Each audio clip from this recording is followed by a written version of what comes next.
بدیسی مزاح پاکستانی لباس میں۔ کہانی محبت کا ایک مغالطہ ہے۔ اپنی تعریف اچھی نہیں ہوتی، لیکن سچی بات کہہ دینے میں کوئی حرج بھی نہیں۔ اور سچی بات یہ ہے کہ میں اچھا، قابل، بلکہ بہت ہی ذہین اور زیرک جوان ہوں، بلکہ نہایت تیز اور تیکھا ہوں، اور خاص طور پر اپنے ہم جماعت شاہد کے مقابلے میں تو افلاطون ہوں۔ ہے تو وہ میرے ساتھ یونیورسٹی کا طالب علم، بلکہ میرا روم میٹ بھی ہے، لیکن دماغ کے اعتبار سے نرا ڈھور ہے۔ آپ نے کبھی ڈھور کو سوچتے دیکھا ہے؟ نہیں دیکھا نا؟ بس شاہد بھی نہیں سوچتا، صرف دوسروں کی نقل کرتا ہے، امتحان میں بھی اور لباس میں بھی۔ فیشن کا تو وہ اس قدر سودائی ہے کہ کوئی نیا لباس دیکھ کر جب تک نقل نہ کر لے باور سا لگتا ہے۔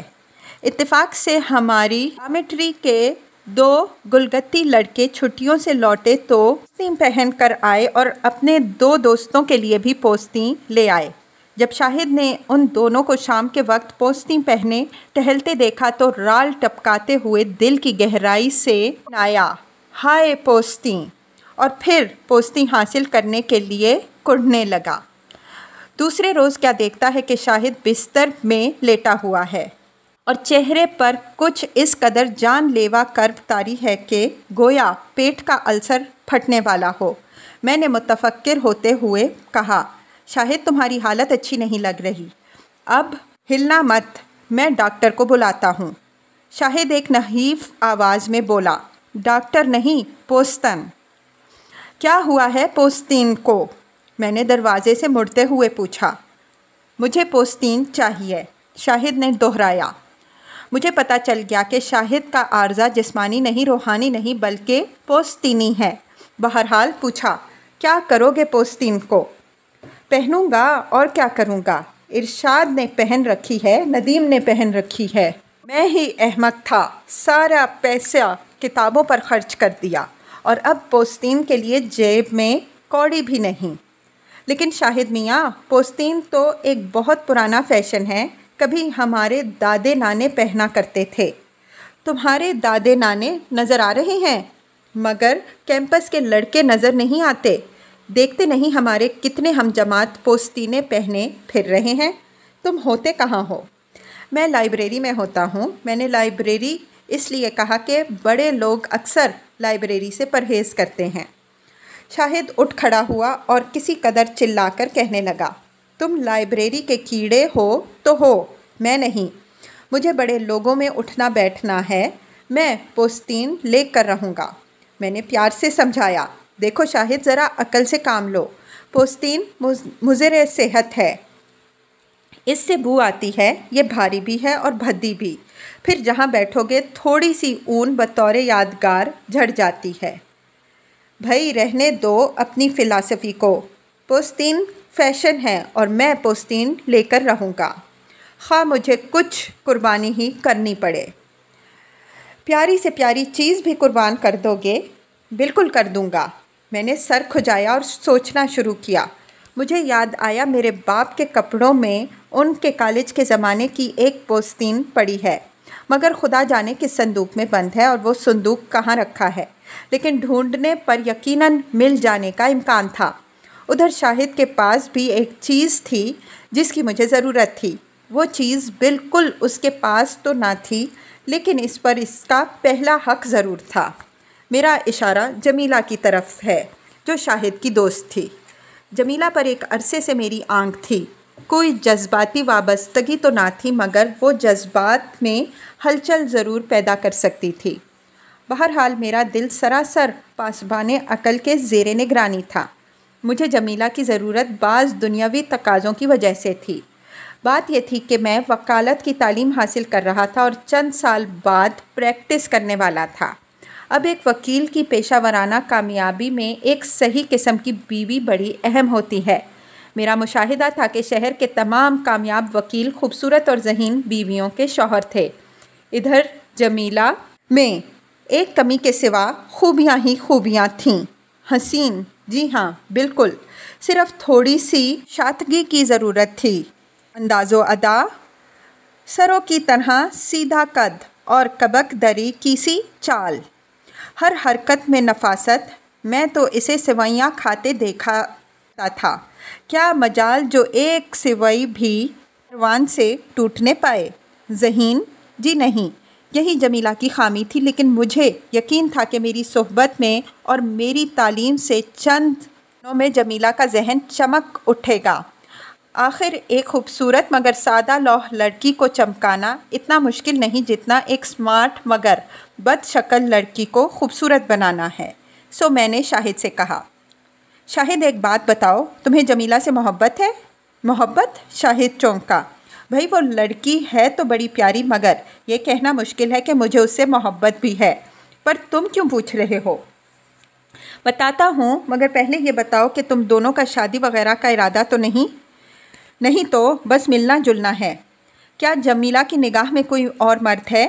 میرے علم میں تو نہیں، مگر آج جمیلہ کو اتنا باریک کیوں چھان رہے ہو؟ میں نے اطمینان کا سانس لیا اور کہا، دوسرے لفظوں میں اگر تم درمیان سے ہٹ جاؤ تو میدان صاف ہے۔ ایسا ہی سمجھ لو، مگر تمہیں صاف میدان کی ضرورت کیا پڑی؟ کوئی خاص ضرورت نہیں، میں نے معصومانہ انداز سے کہا اور اپنے سوٹ کیس میں کچھ کپڑے رکھنے لگا۔ شاہد بولا، کہاں کی تیاری ہے؟ گھر جاؤں گا۔ تو پھر یار ایک کام کرنا، اپنے ابا سے میرے لیے کچھ رقم ادھار لے آنا، میں پوستین خرید لوں گا۔ میں غالباً اس سے بھی بہتر کارنامہ انجام دوں گا، میں نے اسے آنکھ مارتے ہوئے کہا اور کمرے سے نکل آیا۔ دوسرے روز گھر سے لوٹا، میں نے سوٹ کیس کھولا تو شاہد سے کہا، ذرا آؤ اور دیکھو، اور ساتھ ہی بھاری بھرکم اون کا ڈھیر اس کے سامنے رکھ دیا۔ یہ میرے باپ کی زمانہ طالب علمی کی پوستین ہے، لیکن بالکل نئی لگتی ہے۔ شاہد نے پوستین دیکھی تو چلا اٹھا، ارے یہ تو سچ مچ پوستین ہے اور سچ مچ نئی لگتی ہے۔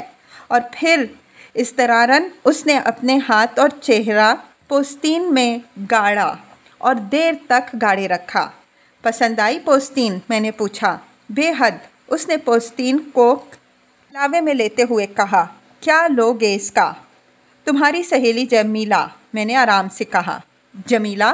شاہد نے دہشت زدہ سے لہجے میں پوچھا۔ تو تمہیں پوستین کے عوض جمیلہ چاہیے؟ تم نے بالکل درست سمجھا، میں نے سکون سے کہا۔ شاہد نے پوستین اٹھا کر ادھر پھینکی اور بولا، یہ نہیں ہو سکتا۔ تو نہ صحیح، میں نے لاپرواہی سے کہا۔ اگر تمہیں فیشن کی روح کے ساتھ نہیں چلنا تو یہ تمہارا فیصلہ ہے۔ میں کرسی پر بیٹھ گیا اور بظاہر اخبار پڑھنے لگا، لیکن کنکھیوں سے شاہد کا مطالعہ کر رہا تھا۔ بیچارہ ایک ٹوٹا پھوٹا انسان تھا۔ پہلے تو اس نے پوستین کو اس طرح دیکھا جیسے ایک خالی جیب والا بچہ مٹھائی کی دکان کو دیکھتا ہے، لیکن پھر اس کا عزم بیدار ہوا اور دوسری طرف دیکھنے لگا۔ 2 لمحے ہی گزرے تھے کہ پھر اس کی نگاہیں پوستین پر گڑ گئیں۔ تھوڑی دیر بعد ایک دفعہ پھر نگاہیں تو پھیر لیں، لیکن اس کے عزم میں وہ قوت نہ تھی۔ دفعتاً اس کے سر کی حرکت تیز ہو گئی، کبھی ادھر پوستین کو دیکھتا، کبھی ادھر خلا میں تکنے لگتا۔ ظاہر تھا کہ خواہش بڑھ رہی ہے اور مدافعت دم توڑ رہی ہے۔ آخر کار اس کی نظریں پوستین پر جم گئیں اور جم کر رہ گئیں۔ میری طرف دیکھتے ہوئے بولا، ویسے مجھے جمیلہ سے کوئی محبت وغیرہ تو نہیں اور نہ کوئی شادی وادی کا وعدہ کیا ہے۔ ٹھیک ہے، میں نے مختصراً کہا، اور سوچا جائے تو آخر میرے لیے جمیلہ کیا شے ہے یا میں اس کے لیے؟ کچھ بھی نہیں، میں نے تائید کی۔ بس عارضی سا ساتھ تھا، چند باتیں، چند کہے اور بس۔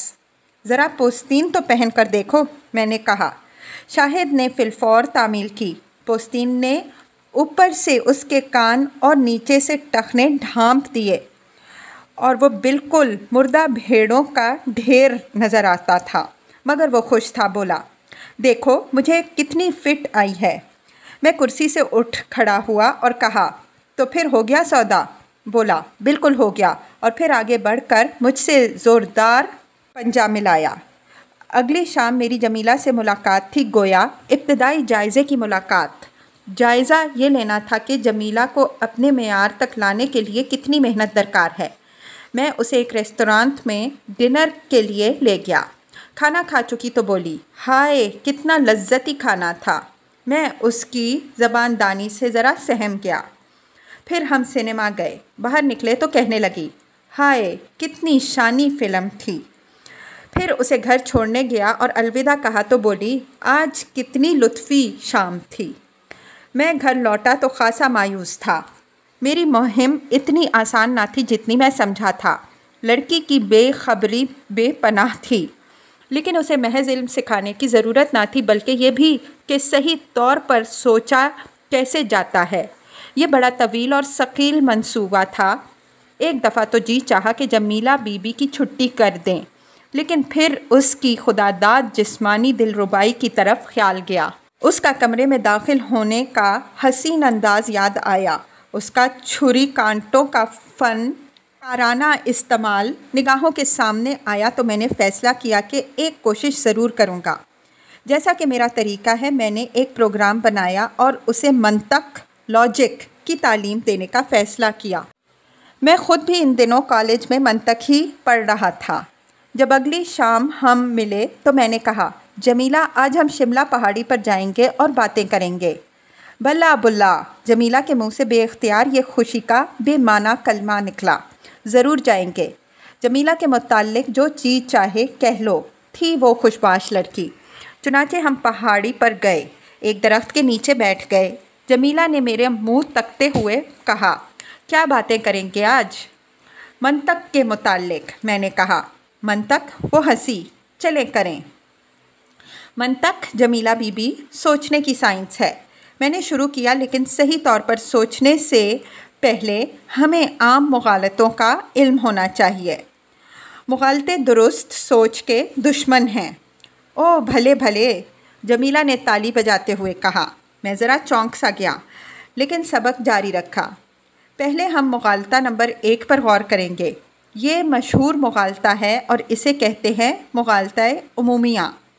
مومیہ، جمیلہ نے پلکیں جھپکاتے ہوئے کہا۔ مومیہ نہیں، عمومیہ۔ مغالطہ عمومیہ ایک ایسی دلیل کو کہتے ہیں جو بظاہر بالکل درست لگتی ہے مگر کئی لحاظ سے غلط بھی ہوتی ہے۔ میں مثال سے واضح کرتا ہوں۔ ورزش مفید ہے، اس لیے ہر ایک کو ورزش کرنی چاہیے۔ ٹھیک تو ہے، جمیلہ جھٹ بولی، میرا مطلب ہے ورزش سے ہی تو فگر بنتی ہے۔ جمیلہ، میں نے پیار سے کہا، لیکن اس دلیل میں نقص ہے۔ یہ اصول ہر حالت میں درست نہیں۔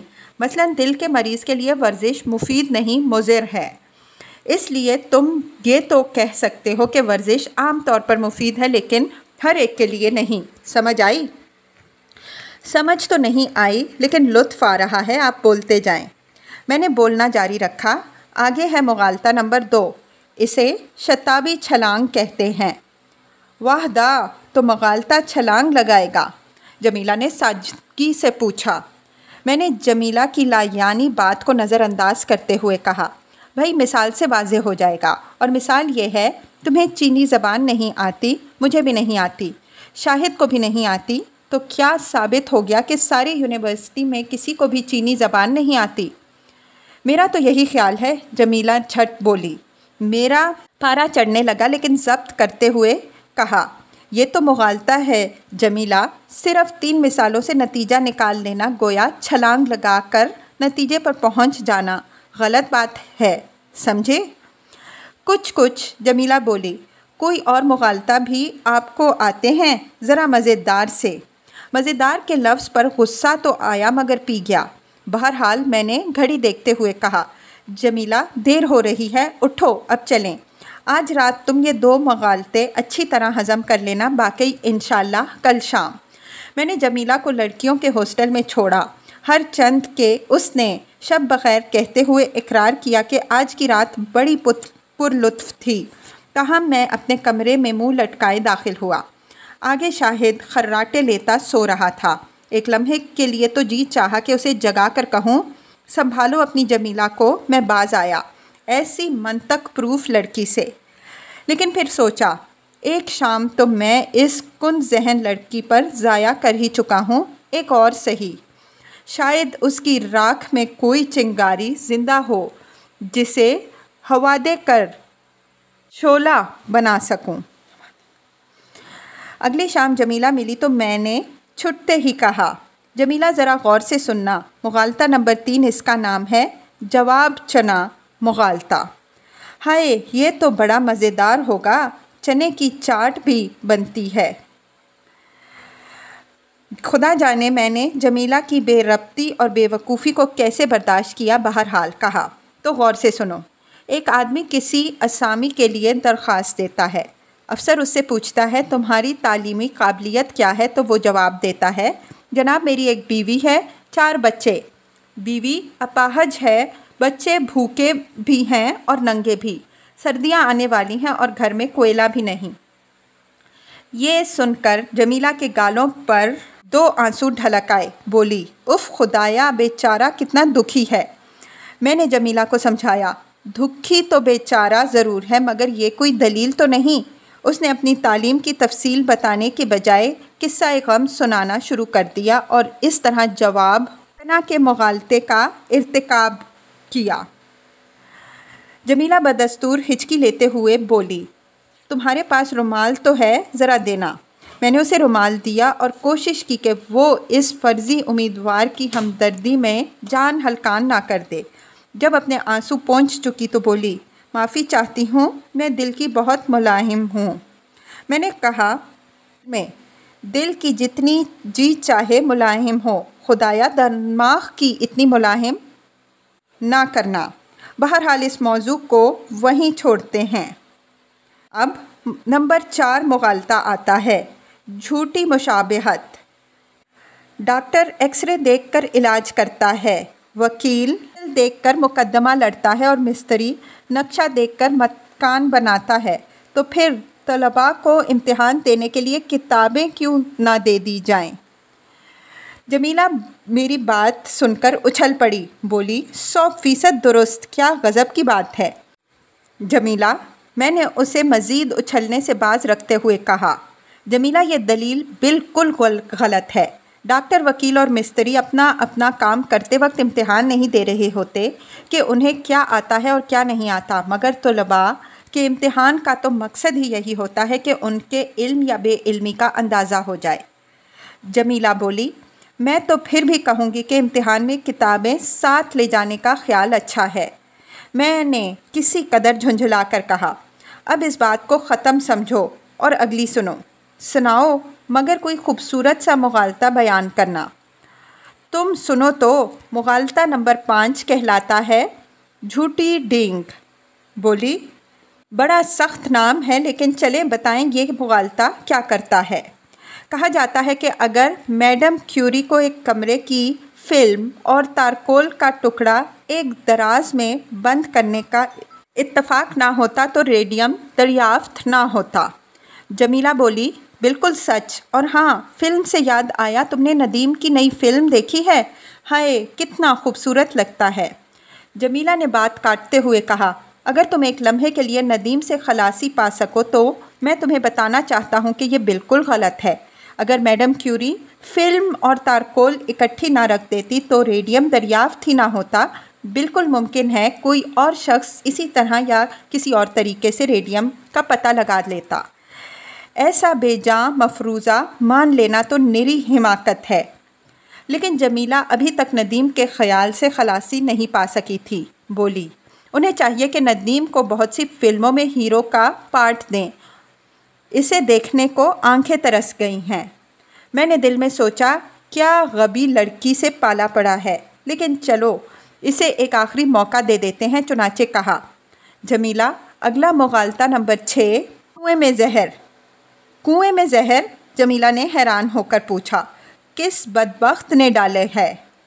حسب معمول میں نے جمیلہ کی بے ربط بات کو نظر انداز کیا اور کہا، فرض کرو 2 آدمیوں کے درمیان بحث ہو رہی ہے کہ اس میں سے ایک اٹھ کر کہتا ہے، لوگوں، یہ شخص جو مجھ سے بحث کر رہا ہے اول درجے کا جھوٹا ہے، اس کی کسی بات پر یقین نہ کرنا۔ اب سوچو جمیلہ اور بتاؤ اس شخص کی بات میں کوئی نقص ہے؟ جمیلہ نے ایک لمحے کے لیے اپنی خوبصورت بھویں سکیڑی، جیسے سچ مچ سوچ رہی ہو، پھر اچانک اس کی آنکھوں میں چمک سی آئی، پھر بڑے مدبرانہ انداز میں بولی، یہ تو بڑی نامناسب بات ہے، وہ شخص ابھی بولا ہی نہیں اور اسے جھوٹا کہہ دیا، یہ شرافت نہیں۔ بالکل درست، میں نے پرزور تائید کی۔ 100% درست۔ تم نے بالکل ٹھیک کہا کہ اس شخص نے اپنے مخالف کی بات سننے سے پہلے ہی اسے جھوٹا کہہ دیا، یعنی کنویں میں زہر ملا دیا۔ یہ واقعی شرافت سے بعید ہے۔ جمیلہ، مجھے تم پر فخر ہے۔ جمیلہ خوشی سے اڑنے لگی اور موقع کی مناسبت سے میں نے کہہ دیا، میری پیاری جمیلہ، مغالطے کوئی مشکل چیز نہیں، بس ذرا سوچنے کی ضرورت ہے۔ اچھا آؤ، ہم جتنے اسباق کر چکے ہیں انہیں ذرا دہرا ڈالیں۔ ضرور ضرور، جمیلہ نے فتح مندی کے عالم میں بازو لہراتے ہوئے کہا۔ یہ سمجھتے ہوئے کہ جمیلہ آخر اتنی کن ذہن نہ تھی، میں نے سارے سبق ایک ایک کر کے دہرا ڈالے۔ میں نے مغالطوں کے نام اور نمبر رٹوا دیے، پھر ان کی مثالیں ذہن نشین کرائیں۔ دراصل جمیلہ کو پڑھانا ایسا ہی تھا جیسے سرنگ کھودنا۔ شروع میں تو فقط کھودنا ہی تھا کہ آگے سب اندھیرا تھا، مگر آخری کوشش رنگ لائی اور سرنگ کے سرے پر روشنی کا ایک ننھا سا روزن دکھائی دیا۔ پھر یہ روزن بتدریج بڑھنے لگا اور آخر کار اچانک روشنی کا سیلاب آ گیا۔ بے شک مشقت میں نے بے اندازہ کی تھی، مگر انعام کی پیش نظر بھول گئی۔ کیا یہ کارنامہ نہ تھا کہ میں نے جمیلہ کو منطق سکھا دی تھی اور اب وہ ہر لحاظ سے میری رفاقت کے قابل تھی؟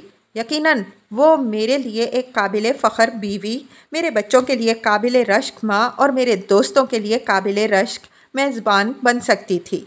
یہ نہ سمجھیں کہ مجھے جمیلہ سے محبت نہیں تھی، بالکل تھی، مگر کچھ اس قسم کی محبت جو فنکار کو اپنے فن پارے سے ہوتی ہے۔ چنانچہ میں نے فیصلہ کر لیا کہ اگلی ملاقات پر جمیلہ کو اپنے جذبات سے آگاہ کروں گا۔ اب وقت آ گیا تھا کہ ہماری تعلیمی تعلق رومانی تعلق میں ڈھل جائے۔ دوسری روز جب ہم اپنے پرانے درخت کے نیچے ملے تو میں نے چھوٹتے ہی کہا، جمیلہ، آج ہم مغالطوں کی باتیں نہیں کریں گے۔ کیوں؟ جمیلہ ذرا مایوسانہ لہجے میں پوچھتی ہے۔ اس لیے کہ میں نے خاص طور پر مسکراتے ہوئے کہا، اس لیے کہ ہم 5 روز سے باہم مل رہے ہیں اور یہ ملاقاتیں بڑی خوشگوار ثابت ہوئی ہیں، لہٰذا ظاہر ہے کہ ہم ایک دوسرے کے لیے بالکل موزوں ہیں۔ جمیلہ جھٹ بولی، شتابی چھلانگ، آپ مغالطہ نمبر 2 میں مبتلا ہیں۔ کیا کہا جمیلہ تم نے؟ میں نے حیرانی سے پوچھا۔ بولی، میں نے عرض کیا تھا کہ آپ شتابی چھلانگ والے مغالطے کے مرتکب ہیں۔ یہ صرف 5 ملاقاتوں کی بنا پر آپ کیسے کہہ سکتے ہیں کہ ہم ایک دوسرے کے لیے موزوں ہیں؟ میں حیران تھا اور ہنسی بھی آئی کہ میری شاگرد نے اپنا سبق کس ہوشیاری سے یاد رکھا تھا۔ چنانچہ میں نے اس کے ہاتھ کو کسی قدر پیار سے تھپتھپاتے ہوئے کہا، پیاری جمیلہ، 5 ملاقاتیں کم ہوتی ہیں۔ آخر کیک کا ذائقہ معلوم کرنے کے لیے ضروری تو نہیں کہ سارے کا سارا کیک کھایا جائے۔ جمیلہ فوراً چلائی، بھونڈی مثال، آپ مغالطہ نمبر 4 میں لڑک گئے ہیں۔ میں کیک نہیں ہوں، لڑکی ہوں۔ میں اس پر بھی مسکرایا تو صحیح، لیکن کسی قدر گھبرایا بھی۔ جمیلہ نے اپنے اسباق ضرورت سے زیادہ یاد کر لیے تھے۔ اب میں نے ایک نئی چال چلنے کا فیصلہ کر لیا اور چال یہ تھی کہ اپنی محبت کا پورا زور سے اظہار کر دیا جائے۔ چنانچہ کہا، جمیلہ، پیاری جمیلہ، مجھے تم سے محبت ہے۔ تم میری کائنات ہو، تم ہی میرے مہر و ماہ ہو، میری محبوبہ۔ اب کہہ دو کہ تم ہمیشہ کے لیے میری ہو۔ اگر تم نے انکار کر دیا تو میری دنیا تاریک ہو جائے گی، میں دیوانہ ہو جاؤں گا، مجھ پر کھانا پینا حرام ہو جائے گا، میں بھوکا پیاسا جان دے دوں گا۔ اتنا کہہ کر میں سمجھا کہ اب ضرور جمیلہ پر رقت طاری ہوگی، چنانچہ اس کے جواب کا انتظار کرنے لگا۔ جمیلہ نے بلا تاخیر جواب دیا، مغالطہ نمبر 3، بے ربط اپیل۔ میں دانت پیس کر رہ گیا۔ میرے اندر ایک مایوسی کی لہر اٹھی جسے میں نے بمشکل دبایا۔ بہرحال میں جمیلہ پر اپنی پریشانی ظاہر نہیں کرنا چاہتا تھا، چنانچہ ایک مصنوعی سی مسکراہٹ ہونٹوں پر سجاتے ہوئے کہا، جمیلہ بھائی، تم نے تو مغالطوں پر خوب عبور حاصل کر لیا ہے، ماشاءاللہ۔ داد کا شکریہ، جمیلہ مختصر بولی۔ مگر معلوم ہے، میں نے فوراً کہا، یہ مغالطے تمہیں سکھلائے کس نے ہیں؟ تم نے۔ تو پھر میرا حق تم پر بھی کچھ نہیں بنتا۔ یہ سوچو کہ اگر میں نہ ہوتا تو تمہیں معلوم ہی نہ ہوتا کہ مغالطے ہوتے کیا بلا ہیں۔ جمیلہ نے آرام سے کہا، جھوٹی ڈینگ، مغالطہ نمبر 5، اگر تم نہ سکھاتے تو کوئی اور سکھا دیتا۔ میری پیشانی پر فوری پسینہ چھوٹا، پسینہ پونچھتے ہوئے میرے منہ سے نکلا، جمیلہ تم ہر چیز کو اتنی سنجیدگی سے کیوں لیتی ہو؟ یہ تو بس کلاس روم کی باتیں ہیں اور تمہیں معلوم ہے کہ اسکول کی باتوں کا زندگی سے کوئی تعلق نہیں ہوتا۔ مغالطہ عمومیہ نمبر 1، جمیلہ نے میری طرف فہمائشی انگلی لہراتے ہوئے کہا۔ اسکول کی کچھ باتوں کا زندگی سے تعلق بھی ہوتا ہے استاد جی۔ میرا صبر جواب دے گیا۔ میں نے لگی لپٹی بغیر کہا، جمیلہ صاف صاف کہہ دو، میرا ساتھ دو گی یا نہیں؟ بالکل نہیں۔ کیوں؟ اس لیے کہ آج ہی میں نے شاہد سے ساتھ دینے کا وعدہ کیا ہے۔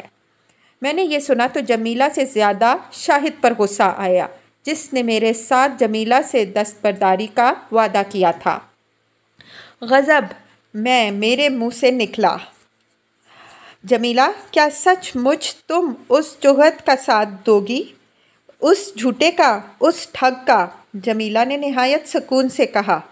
کنویں میں زہر، مغالطہ نمبر 6، مخالف کو بولنے سے پہلے جھوٹا کہہ دینا شرافت نہیں۔ میں زور سے احتجاج کرنا چاہتا تھا لیکن میں نے بمشکل تمام اپنی لے کو ذرا مدھم رکھا اور کہا، بہت اچھا، اگر تم منطق کی ایسی دلدادہ ہو تو ذرا میری بات سنو اور اسے اپنی منطق سے جانچو اور تولو۔ یہ تو مانتے ہو نا کہ میں ایک قابل طالب علم ہوں اور ذہین انسان ہوں، اور یہ کہ میرے سامنے ایک شاندار مستقبل ہے، لیکن ذرا شاہد کو دیکھو، پرلے درجے کا خر دماغ اور نکھٹو ہے، جسے یہ بھی خبر نہیں کہ اگلے وقت کی روٹی کہاں سے ملے گی۔ ان حالات میں شاہد کا ساتھ دینے کی کوئی ایک منطقی دلیل بھی دے سکتی ہو؟ جمیلہ نے اٹھتے ہوئے کہا، جی ہاں، دے سکتی ہوں۔ شاہد کے پاس پوستین ہے۔